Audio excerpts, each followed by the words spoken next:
Ndonse ligji për përfaqësim të drejtë dhe adekuat ka marrë vlerësim pozitiv nga Komisioni i Venecias, që nga dhjetori i vitit të kaluar ende nuk po arrin në kuvent për të hapur debat dhe për të votuar. Për këtë ligj mbrëm në Klik Plus u debatua mes nënkryetares së BDI-s, Arta Bilali Zendeli, dhe zëvendësministrit të arsimit nga Vlend, Driton Sulejmani. Ligji ka shkuar në Komision të Venedikut, ka marrë dritë jeshile. Patjetër.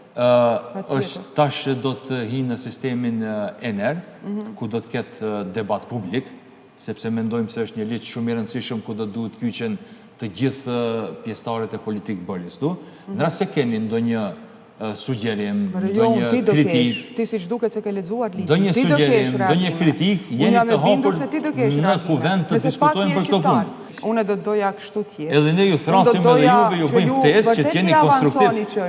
T'jeni konstruktiv, të jepni ide, ta bëjmë një ligj sa më të mirë të mundshëm. Nëse ti më thua në sa vende përmendet etnikumi dhe sa sanksione ka ai ligj, unë do të jem konstruktiv dhe do të punoj edhe në parti që të jemi konstruktiv. Etnikumi, e para, e dyta, a bën se dëgjova gjatë. Nuk është çështje e një etnikumi, se ne jemi shtet multietnik, ai do duhet në administratë të sigurojë votat e shqiptarëve, ju duhet ta keni gajlen e shqiptarëve më shumë se sa.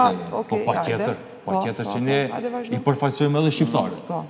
Edhe ne garantojmë se ky ligj do ta avancoj dukshëm përfaqësimin e drejtë dhe adekuat. Ndërsa unë të garantoj ty se ky ligj ka ardhur vetëm si pasojë e faktit se heqja e balansuesit ka qenë pjesë përbërëse e programit zgjedhor të VMRO-DPMNE-s. Së shpejti ka 2 vite që po thoni së shpejti dhe Sulejmani, por kur konkretisht do të sjellë, sepse vërtet ka kaluar shumë kohë që kur po thoni së shpejti.